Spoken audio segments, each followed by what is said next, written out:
Thank you all for coming. Can you hear me decently? Can you hear me from here? Okay, great. So just a quick show of hands. How many people are pretty familiar with the Bitcoin system? Okay. And how many people are pretty familiar with how Ethereum works and how it differs from Bitcoin? So reasonably good. So 50% maybe. Okay, so I'll go over in a little bit of detail what the differences are between Ethereum and Bitcoin. Essentially, 3-4 years ago, a smaller group of people were getting excited about the decentralizing technology that is Bitcoin. And many people felt that in addition to the core use case of transmitting and storing value, that there were potentially implications for many different use cases in many different business niches or verticals or political systems or social systems. So there a bunch of different projects were attempted, different approaches were attempted, colored coin approaches, several of those, meta protocols around the Bitcoin platform. Some people stood up their own networks that were not Bitcoin and played with different solutions. Vitalik Buterin, who basically invented the whole Ethereum concept, was working on a few of those projects and basically realized that people were, really smart people were having too much trouble building generalized applications onto the Bitcoin protocol. And so he took a step back and said, instead of trying to add some features into the Bitcoin protocol, it makes sense to build a computationally complete virtual machine and install that at every node of a network. And that white paper in November 2013 was how Ethereum was formed. So a bunch of us got together, and in January of 2014, I guess 8 of us declared ourselves founders of this project and announced the project at the Bitcoin conference in Miami. On July 30th, Ethereum version 1.0 launched itself effectively. So a bunch of developers built 1.0.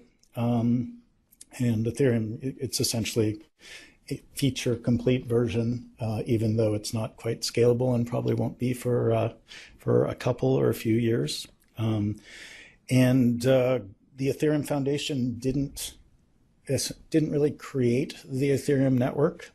We did create the software, but in order to, for legal reasons and philosophical reasons, it made sense to gently nudge different groups around the world to use a particular version of the Ethereum software with certain parameters.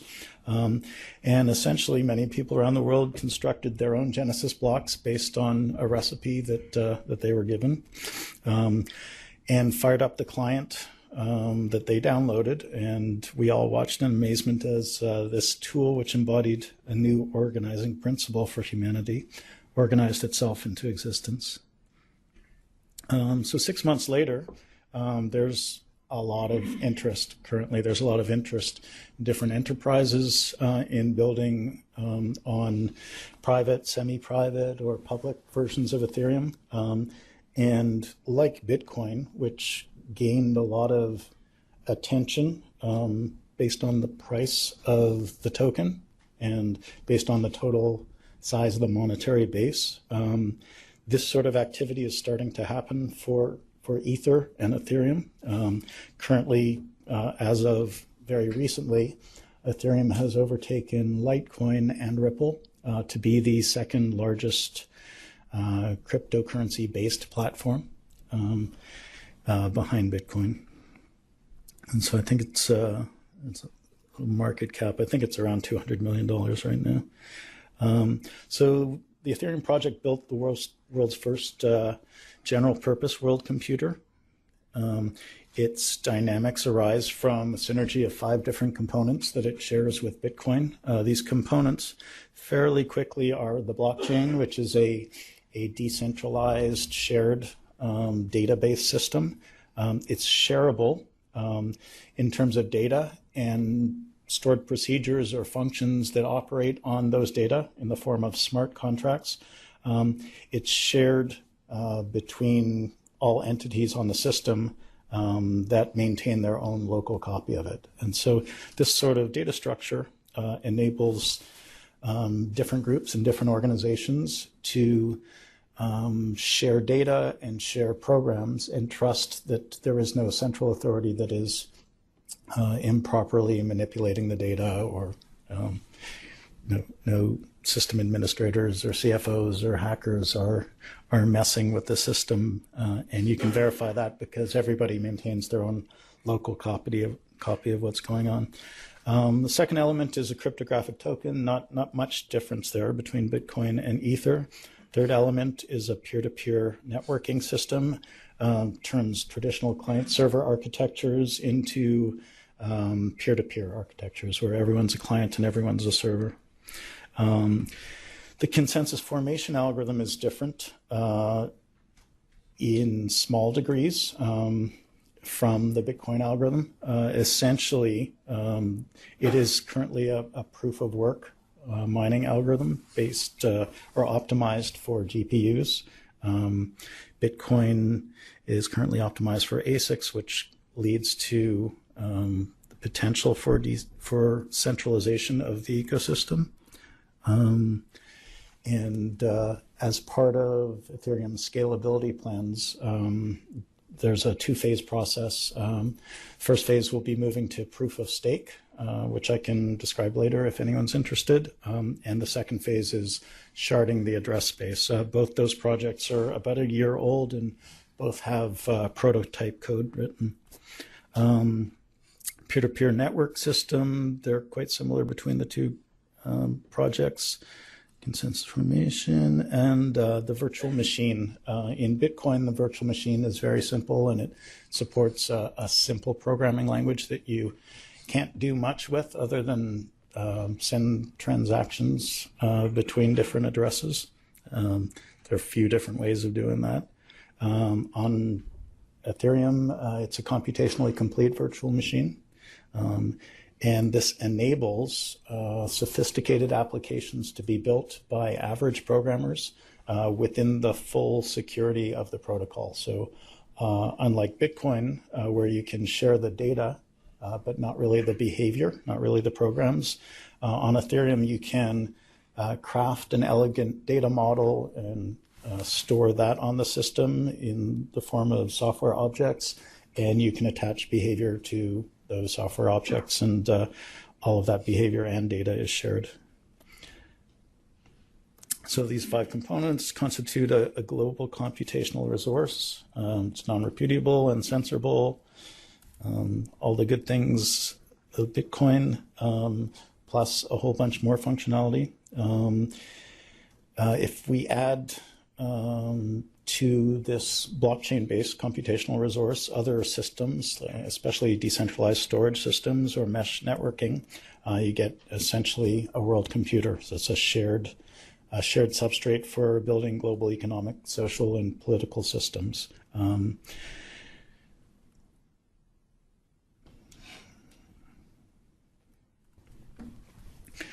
So Ethereum version 1 is largely feature complete. Scalability, as I indicated, is underway, and scalability is probably the winner-take-all holy grail. So the first project that achieves real global scalability is likely to dominate for the foreseeable future. Bitcoin has some scalability solutions in the form of lightning networks, side chains, a couple others, but it's likely that Bitcoin will achieve some scalability, but probably not.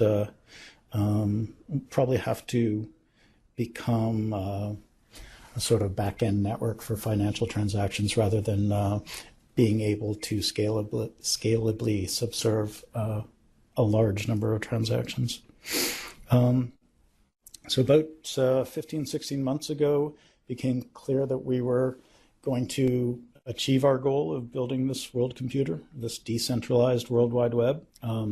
And at that point, I formed Consensus to build decentralized applications. The initial intention was for us to be a DApp boutique. But because we were very early, we had to build our own versions of the protocol effectively. So 2 implementations, the Haskell implementation and the Java implementation, were developed independently of the foundation and built by people in this room. Roman's one of them. Kieran and team are the others. And because we were early and trying to build decentralized applications, we built a bunch of developer tools for rapid application development and testing and blockchain explorers, etc.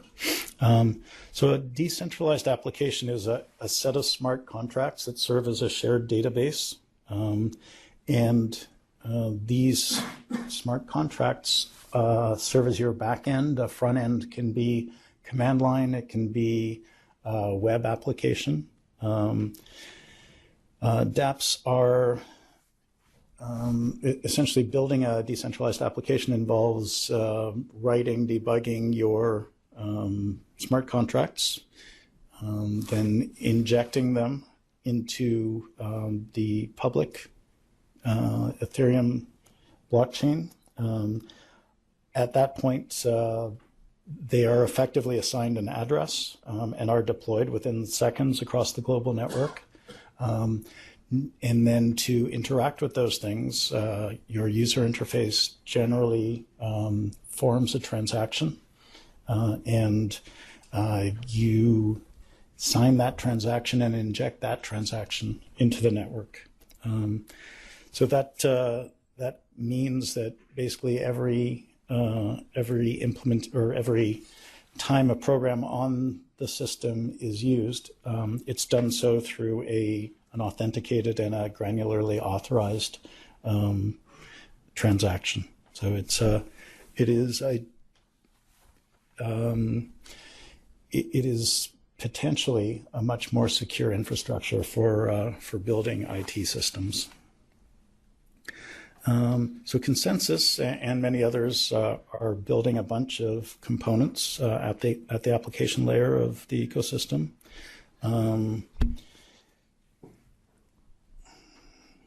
Some of these components are a wallet and an identity and persona solution, which we're turning into a KYC platform, a multifaceted, multi-layered reputation system, registry system. So we've built Regis, a registry system, and there are a couple others in the space currently.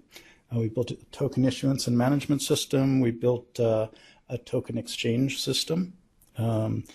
We're working currently on stable token systems, so working to enable a US dollar token. We're working to enable a handful of other things that would be considered stable tokens. There is a system for gluing Ethereum networks to other Ethereum networks or to the Bitcoin network called BTC Relay. We're using that to enable atomic swaps between Ether and Bitcoin, or to enable payment on the Bitcoin network for services on Ethereum. And that can potentially serve as a way of creating a Bitcoin token on the Ethereum platform.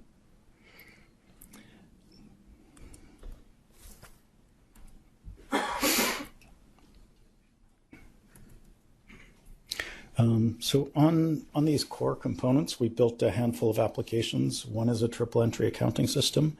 If we have time, James will be describing a demonstration of a total return swap that stores the transactional data in our triple entry accounting system.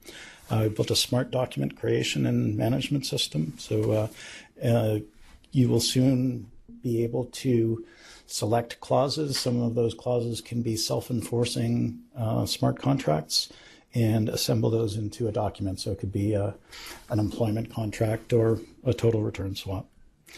We're building a decentralized threaded discussion system, or decentralized Reddit. We at Consensus are trying to take decentralization seriously, and so we are in the process of putting almost in the process of putting some governance of our own organization on the blockchain. So Nick Dodson has written a governance system called Boardroom. We intend to use that at the hub level of Consensus, as well as for many of our different projects, so that they can be quasi-independent projects. We built a crowdfunding system, total return swap, obviously. We built a handful of platforms also. So some of you may have heard of the Ujo Music platform, which is a prototype for artists to register content. And essentially, once they've registered content, particularly on this platform in the form of music, they can attach usage policies to that content, and the rights to use that content in different ways based on policy flows to consumers or other artists, while the value for the use of those works flows to the artist and is automatically split amongst all collaborators as specified by the artist. Built an event and community management system. We were supposed to play our first round of Ether poker tomorrow, but it looks like it's delayed a week, so that will probably be the world's first provably fair decentralized poker game. We built a loan platform that's not quite operational, but it's getting pretty close. And we built, probably the last thing I should cover, we built an architecture for open energy markets, which we're also applying to a community-supported agriculture community. The energy markets platform was designed to be the decentralized business logic layer on top of decentralized energy generation, storage, and transmission infrastructure. And so that project is going on in a Brooklyn-based microgrid, and we are in discussions with the European utility to extend some of that work more broadly. The architecture that underlies both platforms, agriculture and energy, is a resource generation architecture.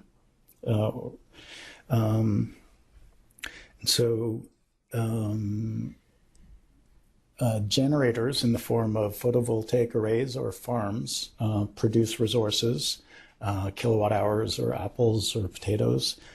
Those resources can be tokenized, and those tokens can be sold into the market and then redeemed in a spot market for delivery of electrons or delivery of apples. Those tokens or other tokens representing futures and options on those tokens can be also issued by the generator or other entities. And those can be used to provision your supply of energy or food for a specific time period. All of these can be traded on a decentralized exchange. So the tokens that we've issued in our token issuance and management system are recognized by the wallets that we built and the decentralized exchange that we built. Eventually, it is likely that, at least in this Callicoon area, north of New York City, it's likely that they will implement a decentralized energy infrastructure and a decentralized community-supported agriculture platform and enable the trading of kilowatt hours for apples or potatoes. Let me stop it there, as we have a couple of interesting things to run through.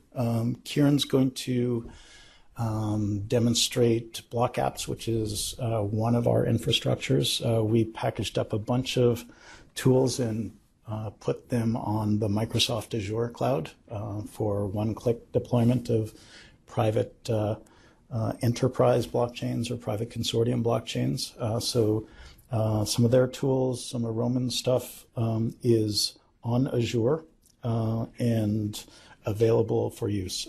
Kieran's going to maybe talk about that a little bit and also walk you through the creation of a smart contract using the infrastructure that the Block Apps team has built. So, thank you. Okay. Any questions about Ethereum or? Go ahead.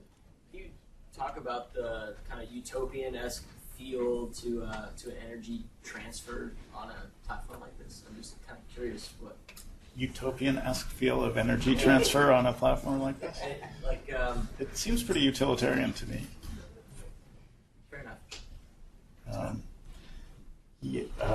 Yeah, I think I would have trouble answering that. Other than the energy industry is decentralizing because the infrastructure is vulnerable and brittle and wasteful. So you have a lot of. Yeah, sorry. So the energy infrastructure, the physical energy infrastructure, is decentralizing quite naturally. It's getting much less expensive to generate and store energy, store electricity in particular, and that is a phenomenon that is sweeping the world right now, and we aim to enable that by creating business models that are decentralized. So I guess there's the utopian aspect, perhaps, so that we don't have to continue with businesses that are centralized while effectively, potentially trying to slow or stop the decentralization of generation and transmission of excess energy short distances, maybe across the street. Yes, I guess it is a little bit utopian to have everybody generating their own energy and sharing it with their neighbors efficiently.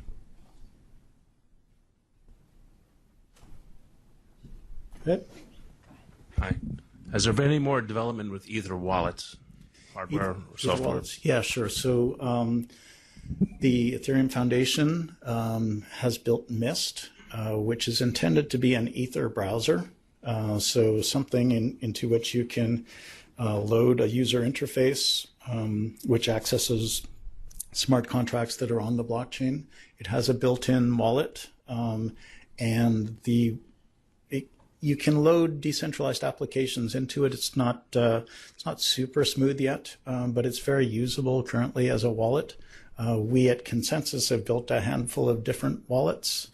We've built a client-side browser-based light wallet, which a bunch of our different decentralized applications are going to make use of that when released.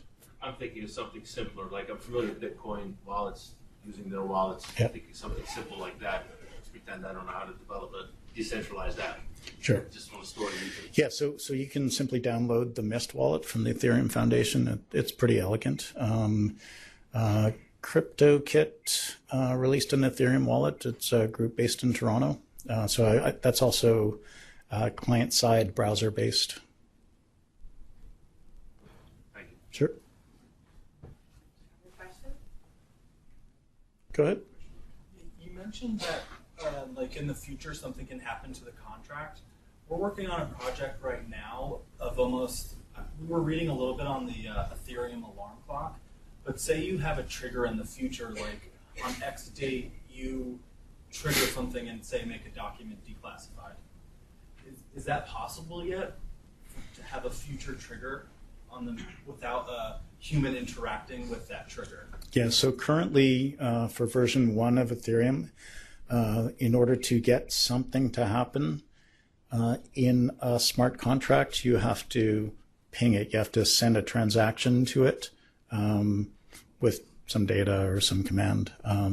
And there are, as you're probably aware, there are Oracle mechanisms that can ping contracts for probably version 2 or maybe sooner, probably version 2. It is slated that a cron mechanism will be built so that you can basically set an alarm clock in a smart contract.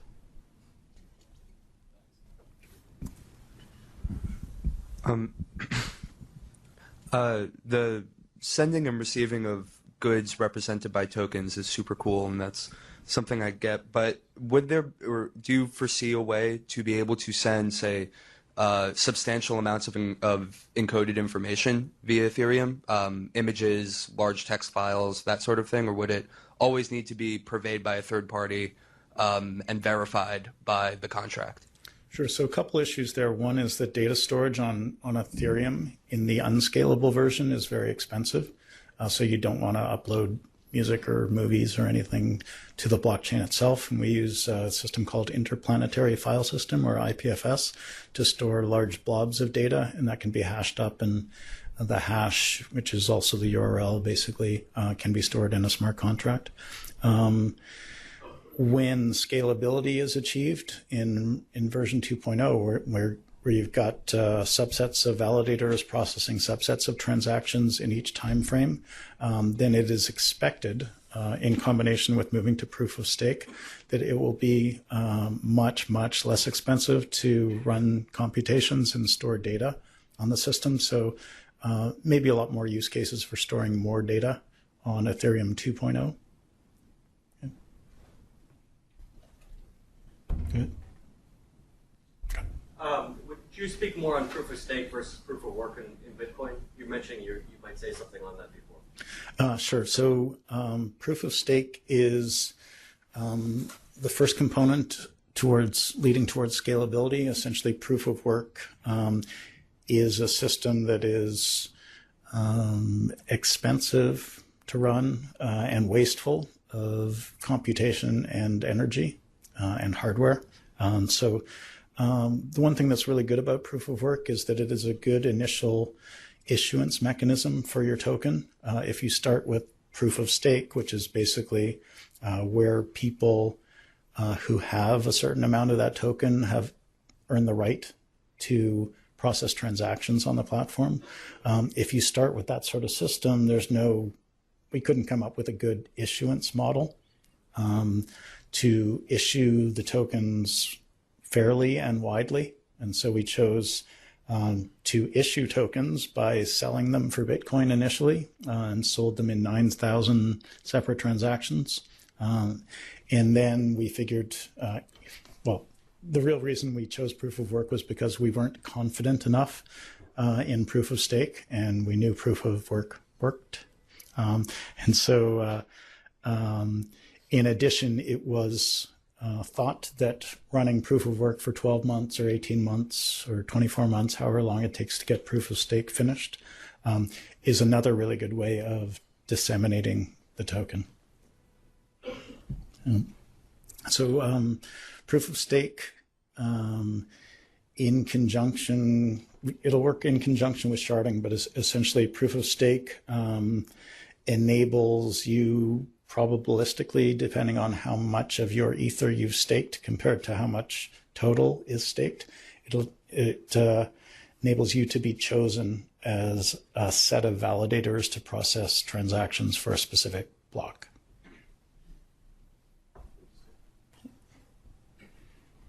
Any more? Go ahead. Have you been talking to regulators at all, and how's this been perceived?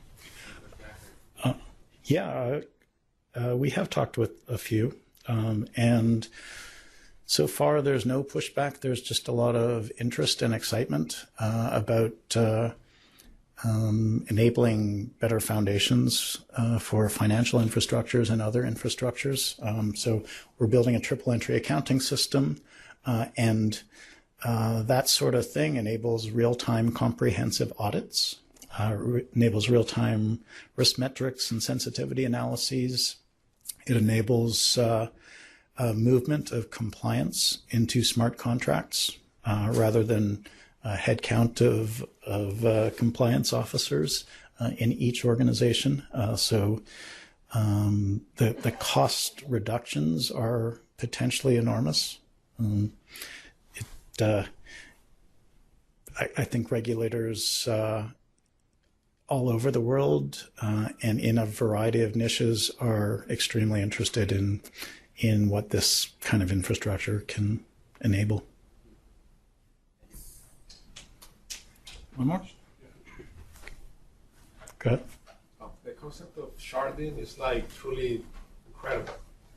Are you also collaborating with Vitalik and Vlad on that front a little bit? Collaborating in that I cheer them on, yes.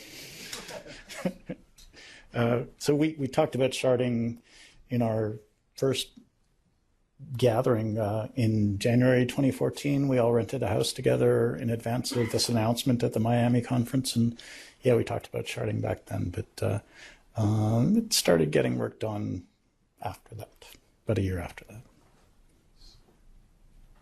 Okay. I'm just curious about the triple entry accounting. That's not decentralized, is it?